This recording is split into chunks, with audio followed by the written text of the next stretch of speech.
नमस्कार, आप देख रहे हैं समर राजस्थान। आइए जानते हैं आज की राजस्थान के कुछ बड़ी खबरें। वीडियो में आगे बढ़े उससे पहले वीडियो को लाइक करके हमें सपोर्ट कीजिएगा। चलिए जानते हैं आज की पहली बड़ी खबर। राजस्थान में जल्द लागू होगा सामान्य नागरिकता बिल। भजन लाल सरकार विधानसभा में चर्चा के बाद करेगी बिल पास। जी हां दोस्तों, उत्तराखंड की तर्ज पर राजस्थान में भी समान नागरिक संहिता यानी कि यूनिवर्सल सिविल कोड लाए जाने पर विचार किया जा रहा है। सरकार और पार्टी के स्तर पर विचार विमर्श चल रहा है। राजस्थान में यूसीसी के लिए जल्द ड्राफ्ट कमेटी बनाए जाने की घोषणा होने की आसार हैं। अंदर खाने इस पर तैयारियां भी शुरू कर दी गई हैं और यूसीसी के लिए ड्राफ्ट कमेटी बनाने का प्रस्ताव जल्दी कैबिनेट में रखा जा सकता है। शिक्षा मंत्री मदन दिलावर ने चिट्ठी में लिखा, सामान्य नागरिक संहिता के संबंध में ड्राफ्ट कमेटी बनाने का विषय जल्द ही मंत्रिपरिषद की बैठक में रखा जाएगा। संवैधानिक प्रक्रिया के अनुरूप आगे की कार्रवाई की जाएगी।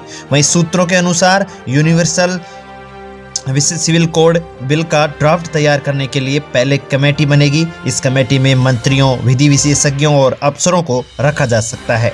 ड्राफ्ट तैयार करके इस पर जनता से सुझाव मांगे जाएंगे और फिर इसे विधानसभा में बिल के तौर पर पेश किया जाएगा। चलिए प्रदेश की अगली बड़ी खबर की ओर बात करें तो जी हां, 20 दिन से जारी जाट आरक्षण आंदोलन समाप्त। सरकार से हुई बातचीत के बाद लिया ये बड़ा निर्णय। केंद्र सरकार की नौकरी में ओबीसी आरक्षण के लिए आंदोलन कर रहे भरतपुर और धौलपुर जाट अब हाईवे और रेलवे ट्रैक को जाम नहीं करेंगे। खबरों के अनुसार भरतपुर धौलपुर जाट आरक्षण संघर्ष समिति के प्रतिनिधि मंडल की मंगलवार को सरकार के साथ हुई वार्ता सकारात्मक रही। इसके साथ ही बुधवार को दिल्ली मुंबई रेलवे ट्रैक को जाम करने का निर्णय स्थगित कर दिया गया है। सरकार से वार्ता के बाद आरक्षण संघर्ष समिति के अध्यक्ष नीम सिंह फौजदार ने इसकी घोषणा की है। मंगलवार को जयपुर के विद्युत भवन में राज्य सरकार की कमेटी और भरतपुर धौलपुर आरक्षण संघर्ष समिति ने मिलकर संयुक्त पत्रकार वार्ता की, जिसके राज्य सरकार की कमेटी ने कहा है कि 3 दिन के अंदर राज्य सरकार केंद्र सरकार से बात करेगी और राष्ट्रीय अन्य पिछड़ा वर्ग आयोग के मंत्री सहित सचिव से भी बात करेगी। चलिए प्रदेश की अगली बड़ी खबर की ओर बात करें तो पेपर लीक चीटिंग पर 10 साल जेल, 1 करोड़ रुपए जुर्माना वाला पब्लिक एग्जामिनेशन बिल लोकसभा में पास है। अब राज्यसभा में भेजा जाएगा।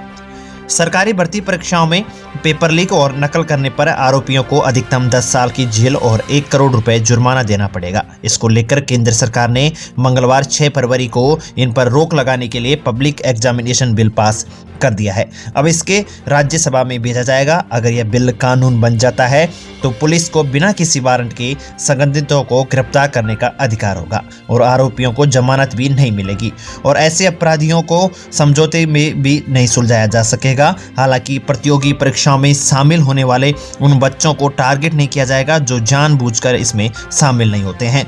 केंद्रीय मंत्री जितेंद्र सिंह ने लोकसभा में बिल पेश करते हुए कहा कि पब्लिक एग्जामिनेशन बिल में क्वेश्चन और आंसर शीट के लीक होने, डायरेक्ट या इनडायरेक्ट तरीके से कैंडिडेट का सहयोग करके जैसे अपराध शामिल किए गए हैं।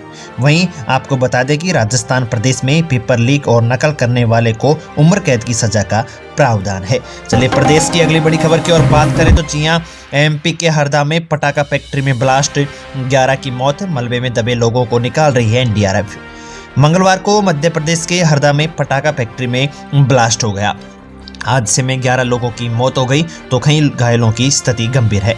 मौके पर मौजूद एनडीआरएफ टीम जब जेसीबी से मलबा हटा रही थी तो इसी दौरान एक और धमाका हो गया। पटाखों की यह फैक्ट्री हरदा शहर में ही मगरथा रोड पर बैरागढ़ रोड गांव में है।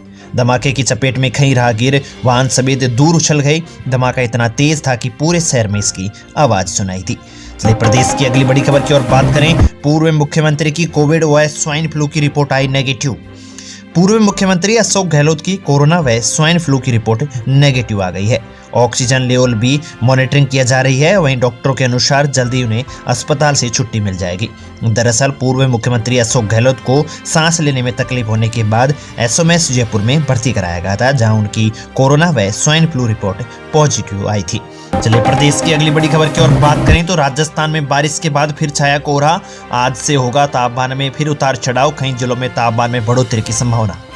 राजस्थान में पश्चिमी विक्षोभ के प्रभाव से हुई बारिश के बाद मंगलवार से कई शहरों में न्यूनतम तापमान में उतार चढ़ाव देखने को मिला।